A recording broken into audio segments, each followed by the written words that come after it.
የሚገኘው ጉባኤ በየቡድኑ ሆኖ ቡድኑን የሚወክሉ 15 ተሳታፊዎች መርጠው በየቡድኑ ተጠናቅሮ የሚገኙትን ምክር ሀሳቦች ለማጣጣም ተወካዮች መርጠው ሲሰሩ ቆይተዋል። የዚህ ቡድን ከየቡድኑ መጥተው አብረው የሚሰሩ ወደ 120 የሚሆኑ ሰዎች ስራ ዋናው ነገር በየቡድኑ ብዙ ጊዜ ተፈጅቶበት የተዘጋጁትን ምክር ሀሳቦች የማጣጣም ስራ ነው የሚሰሩት። የማጣጣም ስራ ስንል በምክር ሀሳቦች በስምንቱ ቡድን ምክር ሀሳቦች መካከል ተቃርኖ እንዳይኖር፣ ድግግሞሽ እንዳይኖር በአንድ መልክ አንድ ወጥ በሆነ መልክ መቅረብ እንዲችሉ ለማድረግ ነው። በተጨማሪ ደግሞ 15ቱ ተወካዮች ሌሎቹ ቡድኖች ስለወሰኗቸው ወይም ስላወጧቸው ምክር ሀሳቦች ግንዛቤ ይወስዳሉ፣ እርስ በርስ ይመካከራሉ፣ ይነጋገራሉ። ነገሮችን ለማጣጣም የተቋቋመ ቡድን ነው። ያለፈው ሐሙስ ነው የተመረጡት። ከዛን ጊዜ ጀምሮ ይኸው እስካሁን ሰዓት ድረስ ይሄ በጣም ወሳኝ ስራ ነው። እሱን ሲሰሩ ቆይተዋል። እሱን አሁን በዚህ በቀጣይ ደቂቃዎች ይጨርሳሉ። ያ ተጣጥሞ ተስተካክሎ የሚቀርበው የስምንቱም ቡድን ምክረ ሀሳቦች ለስምንቱም ቡድን መልሰው ይቀርባሉ።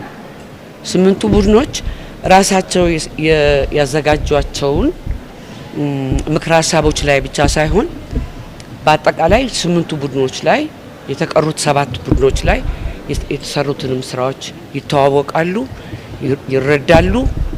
በነዛ ምክረ ሀሳቦች ላይ በሌሎቹ እነሱ ባልተሳተፉባቸው ቡድኖች የተሰሩት ምክረ ሀሳቦች ላይ ግብአት ይሰጣሉ። ግብአቱ ይሰበሰብና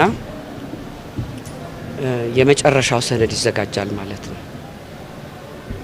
ይሄ እንደምታውቁት ስምንቱም ቡድን ላይ የሚገኙት ኢትዮጵያውያን ተሳታፊዎች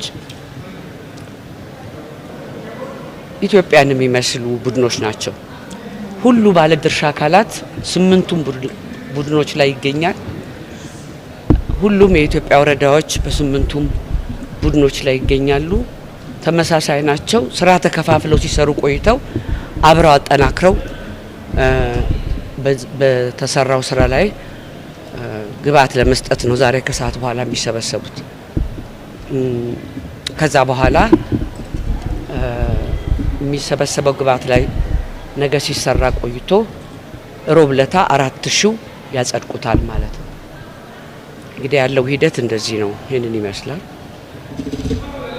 በዚህ ሂደታችን ላይ አንዳንድ ቅሬታዎች የተነሱባቸው ወቅቶች አሉ። እነሱን ቅሬታዎች እያስተናገድን እንገኛለን። ጉዳዩን እንመረምራለን። ውሳኔ እየሰጠን ነው የቆየነው። አሁንም ያሉት ላይ ቀሩት ላይም እንደዚህ ውሳኔ እየሰጠን እንሄዳለን ማለት ነው። እነዚህን ቅሬታዎች የሚያስተናግድ የተለየ ኮሚቴ አለ።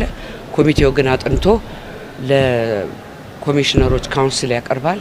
የኮሚሽነሮች ካውንስል ይወስናል ማለት ነው። በአንዳንድ ወቅት ቀጥታ በራሳቸው መግለጫ ያወጡ ወገኖች አሉ።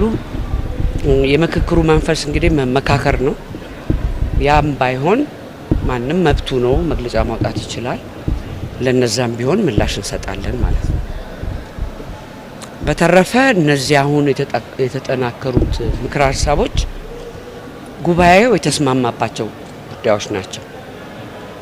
በየትም ዓለም የሚደረጉ ሀገራዊ ምክክሮች በመቶ በሁሉ ጉዳይ ላይ ይስማማሉ አይባልም። ደስ የሚለው ነገር በሀገራችን የተካሄደው ሀገራዊ ምክክር ጉባኤ በአብዛኛው ጉዳይ ላይ እየተስማማ ጨርሷል። ስለዚህ ደስ ብሎናል ማለት እፈልጋለሁ። በእውነት በጣም ደስ ብሎናል። በአብዛኛው ጉዳይ ላይ ተግባብቷል። ይሄንን በዚህ ላይ እዚህ ምዕራፍ ላይ በመድረሳችን ደግሞ ይሄንን ለኢትዮጵያ ሕዝብ የምናበስርበት ወቅት ይፈጠራል ማለት ነውና ያው የፈለግነው መግባባት የፈለግነው ሰላም ያመጣል ብለን እንገምታለን። ከዚህ በተጨማሪ እንግዲህ የሚቀጥሉትን ቀናቶች ተከታተሉ።